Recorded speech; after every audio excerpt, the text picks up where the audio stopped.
are ready to dissect this big old fish. Oh no, this isn't the real fish. Okay, let's get to the perch. I'm sorry. Here's the real perch. We're going to first look at the external features of this perch.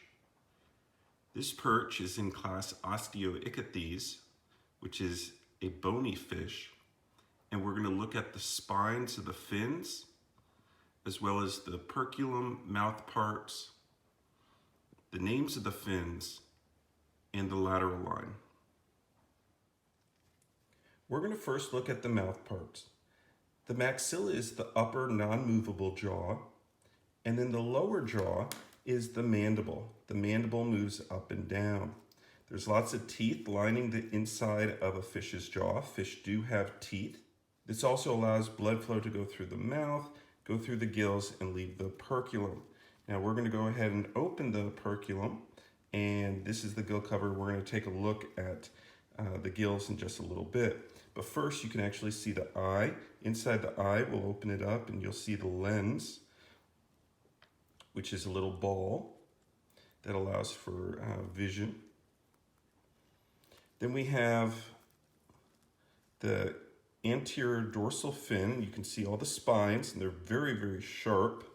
And basically, as a fish grows, it will be able to grow more spines. So the more spines the fish has, the older the fish is. It's kind of like rings on a tree. How old the fish is, you can count the number of spines. I have 1, 2, 3, 4, 5, 6, 7, 8, 9, 10 spines on this anterior dorsal fin. Now you can see the posterior dorsal fin is not as strong, and we don't have these hard spines that we would have with the anterior dorsal fin. The anterior dorsal fin, very, very strong spines. I don't know if you can hear it. I'll try and break one. There we go. Okay, so very, very hard. And I'll bring one up here. I don't know if you can see it, if it'll focus. Okay, but very sharp. Then you have the caudal fin, which allows for steering, just like the rudder of a boat.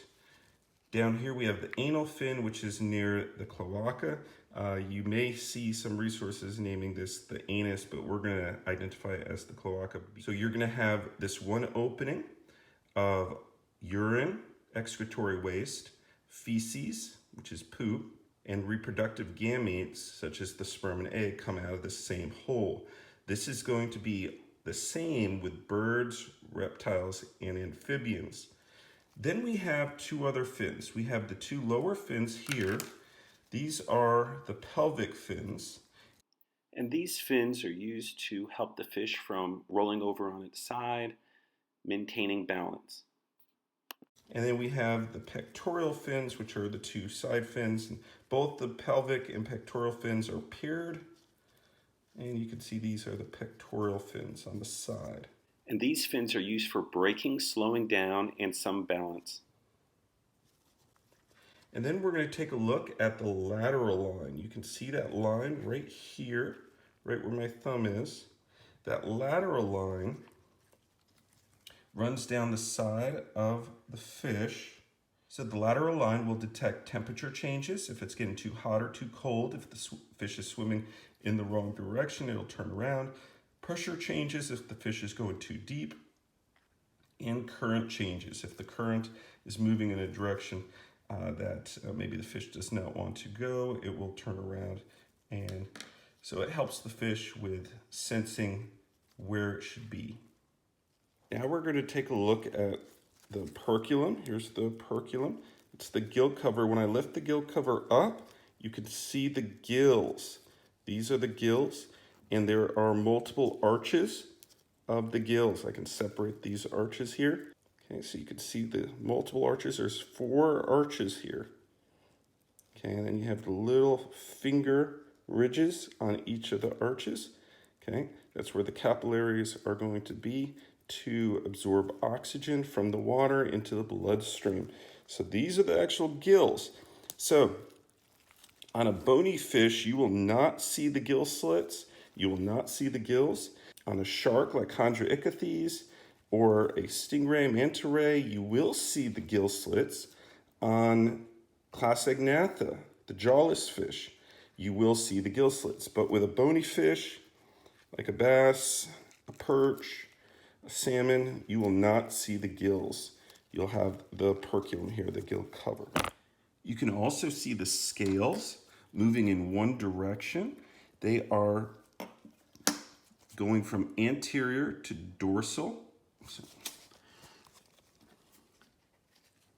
Scratch that. Now you also have the scales. You can observe the scales, and they are moving from anterior to posterior. Now if I would go the opposite direction, they will go against the scales and they'll start lifting up. And you can see some of them are starting to come off. Okay. Okay. These scales protect the body. And right here, I went ahead and took the eye part, and you can actually see, I'm going to take the lens out, you can actually see this little ball. It's very hard. Okay, it's like a little larger than a BB pellet. And this is the lens. This is a hard lens. We have a lens, and light will pass through the lens. Okay.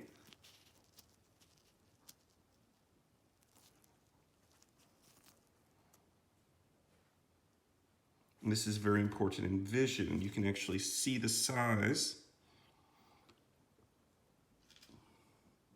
And you can actually see the size. Now you can see the size of the lens compared to a BB. This lens of the fish is about the same size.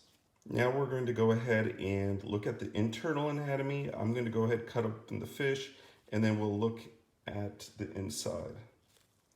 Here we have the mouth, and basically we're going to have water entering the mouth, and right here you can see the gills, and the gills are very close to the heart. You can see the heart here, and the gills take in the oxygenated water. The oxygenated water passes over the gills and out the perculum, and that's very important. That's very similar to how the capillaries and blood vessels in our heart works with our lungs. As oxygenated blood comes into our lungs, the capillaries in the lungs take the oxygen and then circulate it through the body to our cells. So in that same way, oxygenated water will pass through the mouth, over the gills. The capillaries in the gills will take that oxygen and then transport it throughout the body from the pumping of the heart. So we have the heart here. Right here you can see the swim bladder, and you can see it's like a balloon, and it will inflate and deflate, allowing for the fish to rise or float in the water. And if the fish is dead, it has no control over the swim bladder, and it can then just float. That's why we see dead fish floating in the water. So the fish we have is a male, and we can see by the testes and these long little strands here. So we do not have a female. If we had a female, it would look, the structure would look a little bit like this, but it would be filled with eggs, unfertilized eggs. Okay, here we have the intestine. Here's the stomach. Cut open the stomach here. And as I cut open the stomach, you can see some of the food in here. And as it kind of falls out.